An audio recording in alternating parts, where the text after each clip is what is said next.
مشاهدين أهلا بحضراتكم معنا حلقة جديدة من أوراق الدبلوماسية.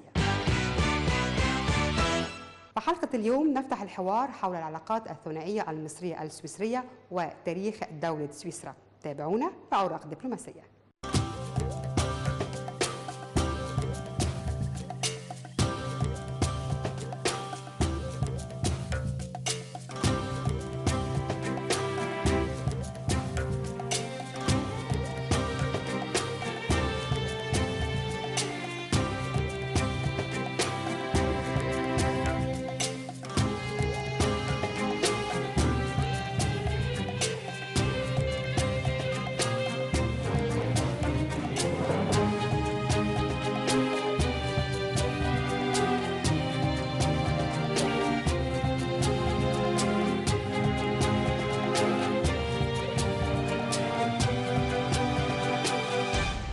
Monsieur l'ambassadeur Marcos Leitner, l'ambassadeur de Suisse ici au Caire, bienvenue à notre programme.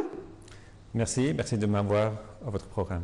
On va parler de plusieurs dossiers concernant l'Égypte et la Suisse, mais d'abord, on pouvait passer en revue.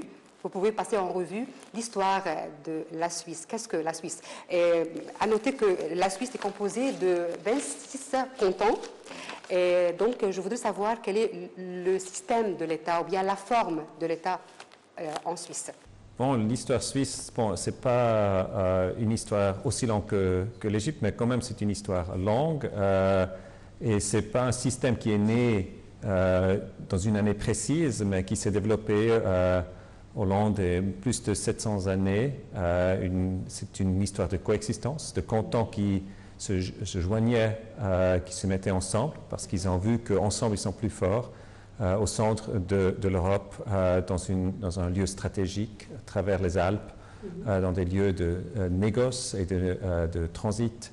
C'est un pays démocratique, avant tout, un pays fédéral, ça veut dire un pays qui a, comme vous avez dit, 26 cantons, qui ont eux-mêmes 26 constitutions, qui sont des entités importantes dans un système d'État qui s'est développé au long des années.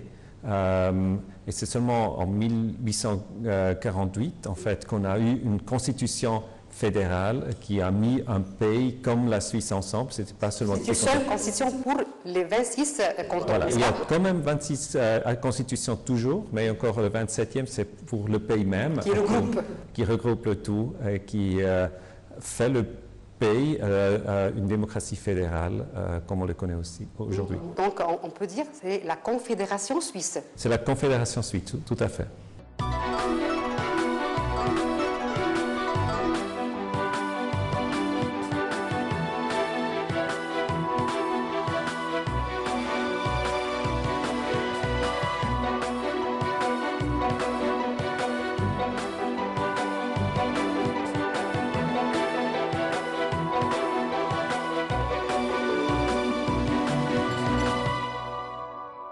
Il y a des valeurs communes dans la Constitution de Suisse, c'est-à-dire telles que la démocratie directe, le fédéralisme et la coexistence pacifique.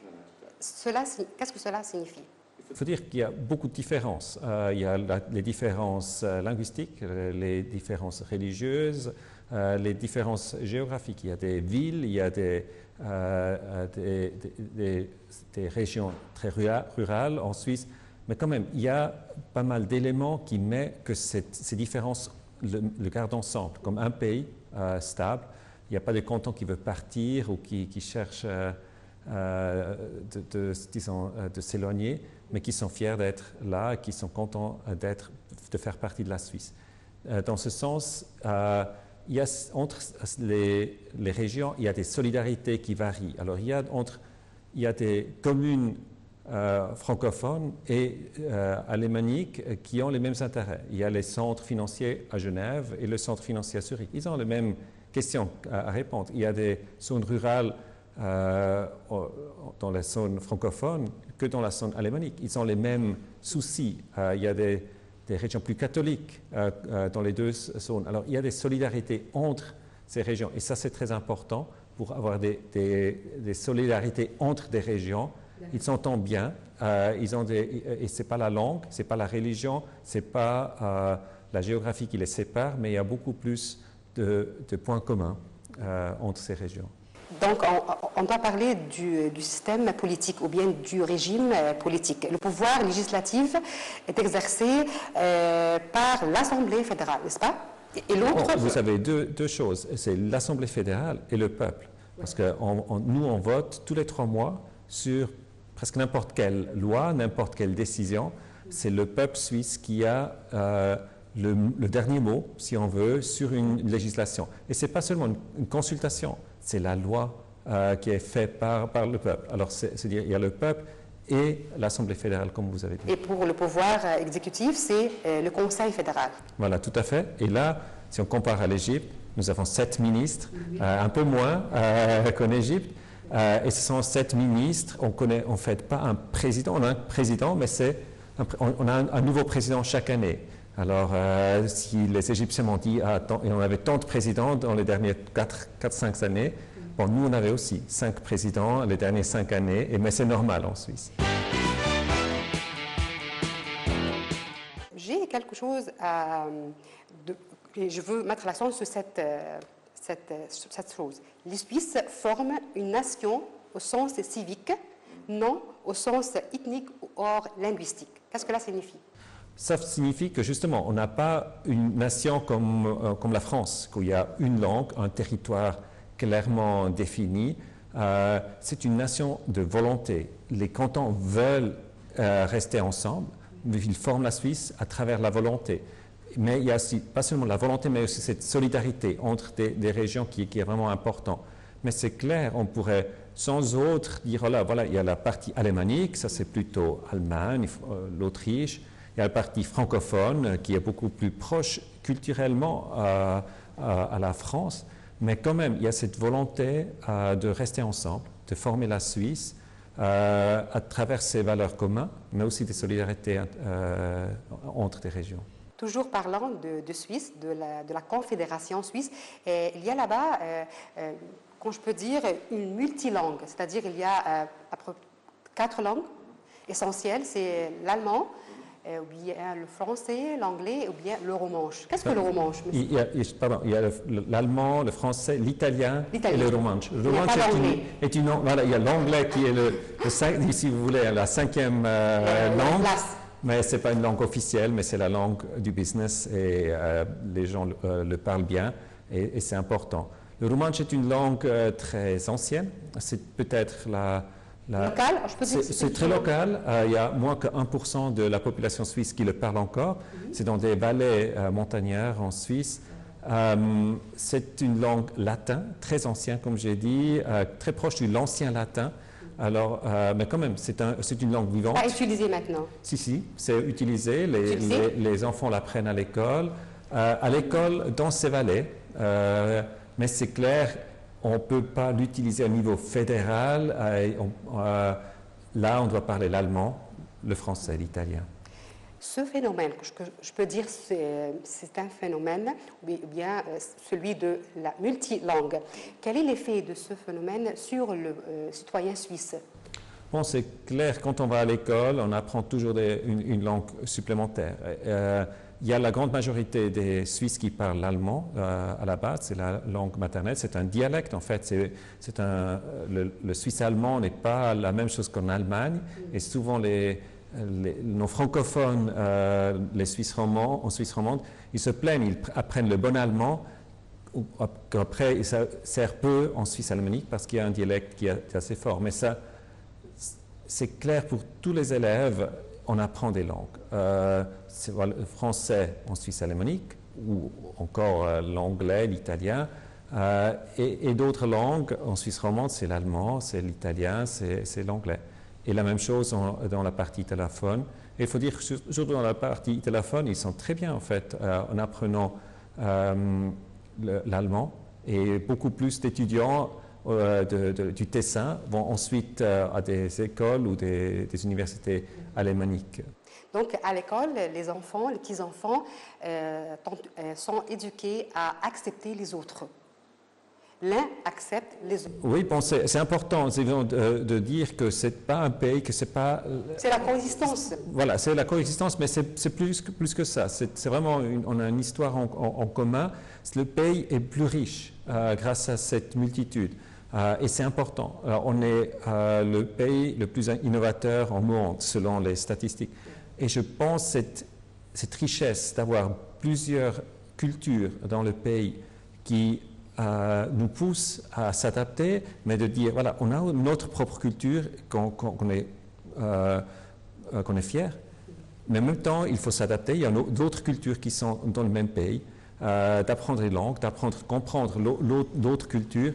Ça fait que justement, il y a d'autres cultures qui se rencontrent. Voilà, exactement. Et ça, c'est une richesse particulière qui fait que justement, beaucoup d'innovateurs sont en Suisse et qu'on aime bien cette innovation, cet esprit de créativité.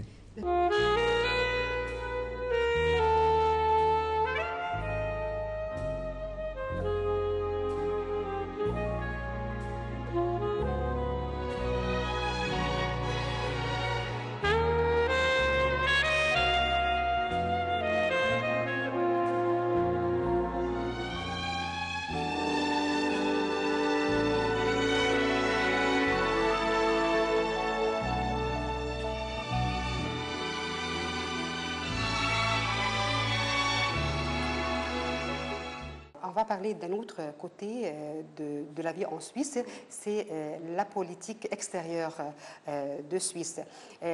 Cet genre de politique se base sur la neutralité stricte.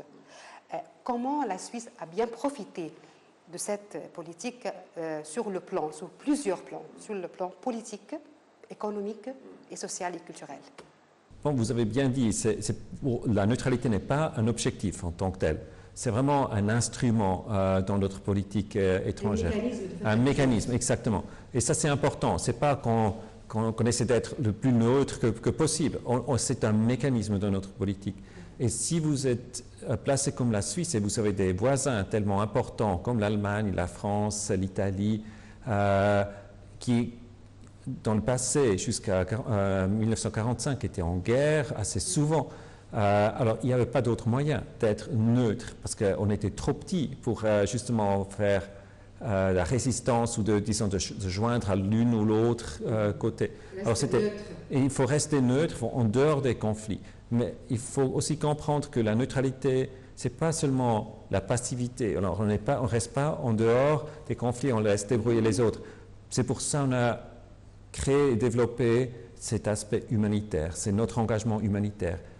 Et c'est une responsabilité qu'on a. Alors ça veut dire, grâce à cette neutralité, on reste en dehors, mais il faut soutenir, voilà, et il faut soutenir surtout aussi les victimes, les victimes de ces guerres. Et si on a une position neutre, on a un certain avantage, si vous voulez, dans des négociations, pour justement donner de l'espace aux parties en conflit de se rencontrer. Elle a bien réussi à résoudre beaucoup de conflits. Voilà. Et ça, mais c'est une obligation. Il faut bien le comprendre. C'est un engagement qu'on doit. On ne peut pas juste rester passif en dehors de tout ça.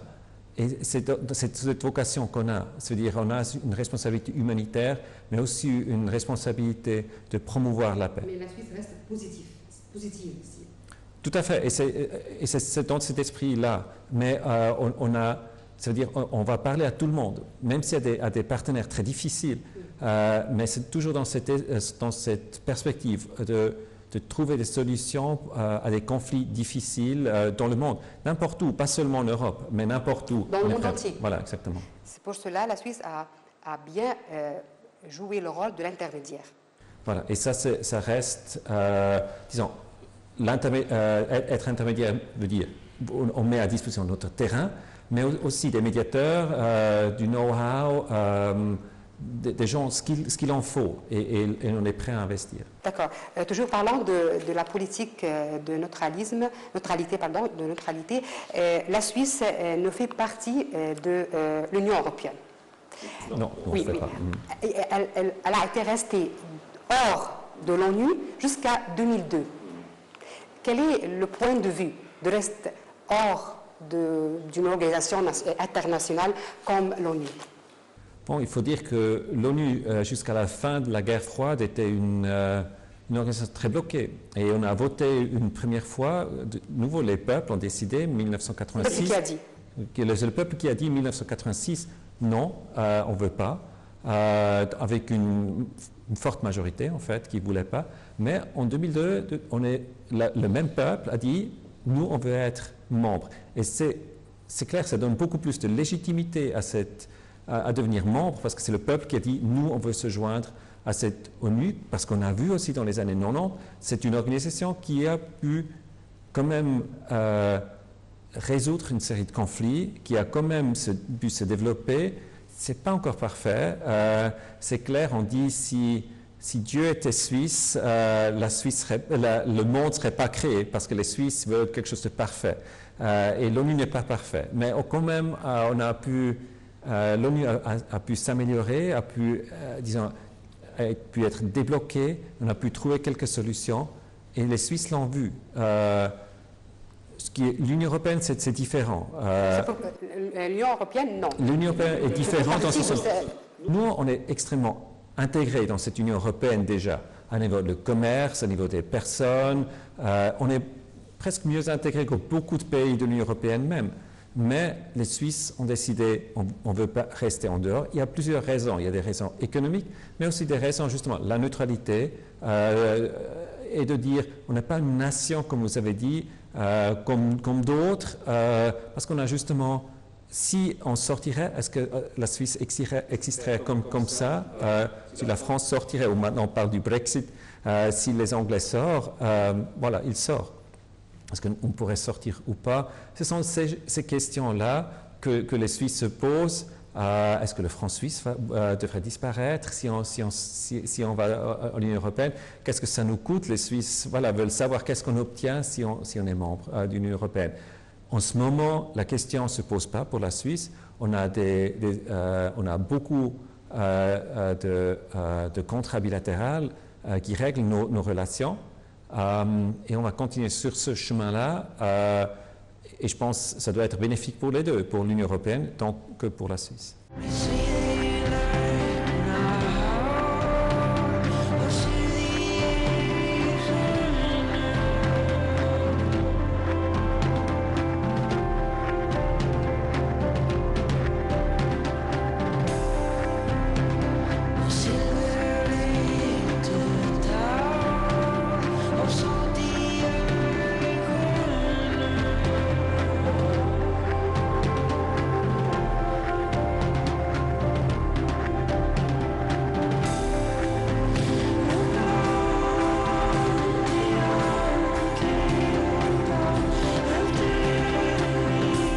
La Suisse a une qualité spécifique. Cette qualité, c'est dit, cependant, elle adopte une politique stricte de neutralité, mais elle est le berceau de plusieurs organisations internationales, comme la Croix-Rouge par exemple. Elle abrite de nombreuses des organisations, des institutions internationales et européennes. C'est pourquoi. Bon, de nouveau, c'est un pays neutre. On a surtout... il y a 200 organisations internationales qui se trouvent en Suisse. Si vous regardez l'ONU, il y a beaucoup plus de séances à Genève. À Genève qu'à New York, par exemple. Alors, il y a d'autres organisations en plus, comme vous avez nommé, le CICR, il y a beaucoup... L'OMS, l'Organisation mondiale de santé. Voilà, l'OMC, l'Organisation mondiale de commerce. Alors, ce sont des organisations qui ont choisi Genève. Le commissariat des réfugiés. Voilà, tout à fait. Alors, c'est vraiment, si on regarde des niveaux des réunions, on est plus important que New York, si vous voulez.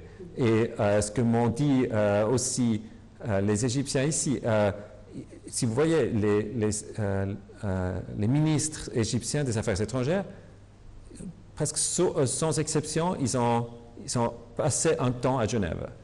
Parce que l'Égypte investit en Genève, ils trouvent c'est important ce travail, parce que c'est un travail de substance. Ce n'est pas seulement un travail politique comme à New York, mais c'est un travail de substance. Et ils entraînent leurs diplomates dans ce domaine-là Et c'est pour ça l'Égypte est particulièrement fort à Genève.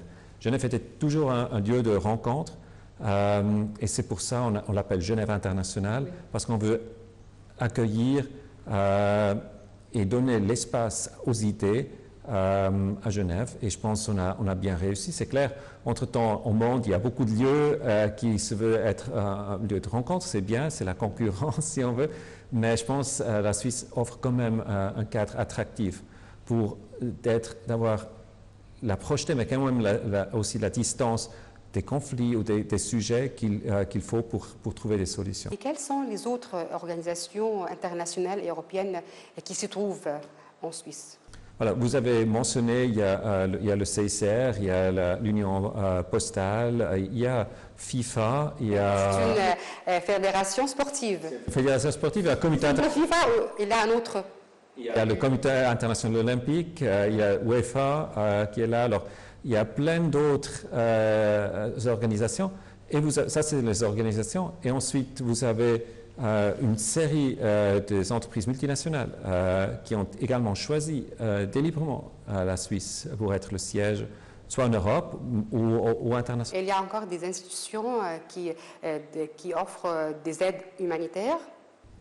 Oui, tout à fait. Alors nous avons une unité importante au niveau d'aide humanitaire, mais aussi au sein de l'ONU. Il y a des unités que justement que vous avez nommées, c'est UNHCR, par exemple pour les réfugiés.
Monsieur l'ambassadeur,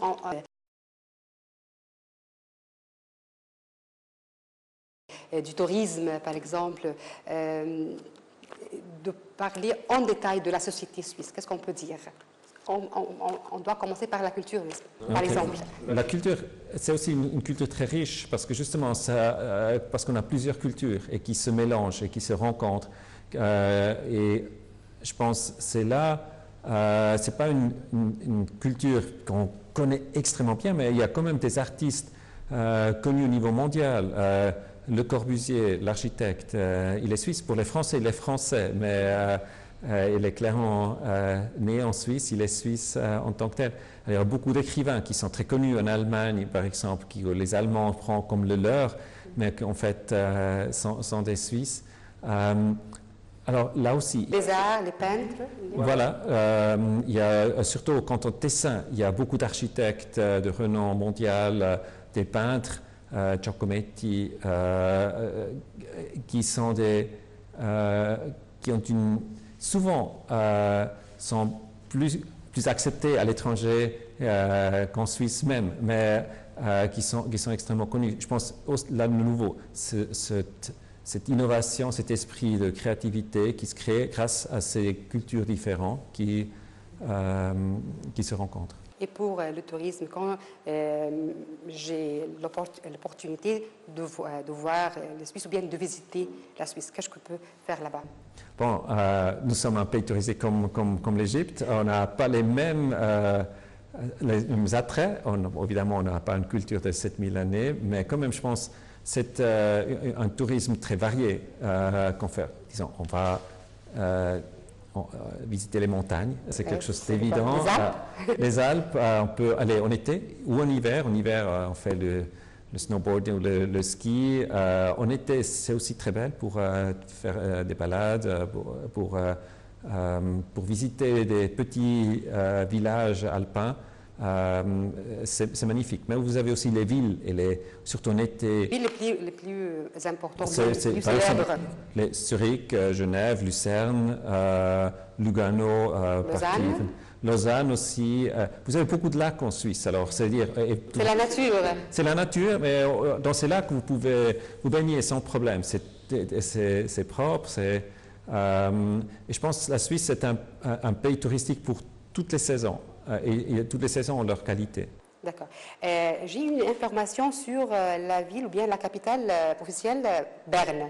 Elle a été déclarée patrimoine mondial par l'UNESCO. Exactement. C'est une ville on ne devrait pas manquer. C'est une petite ville, même si c'est la capitale, mais c'est une ville très ancienne, très belle au niveau d'architecture, parce que c'est extrêmement bien préservé. Et comme il peut pleuvoir en Suisse, Berne offre quand même une zone pour les piétons qu'on est complètement à l'abri. Il y a les ours à Berne qui sont très connus. Il y a beaucoup de symboles à Berne. Et comme c'est la capitale, il y a le Parlement et toute la partie du gouvernement.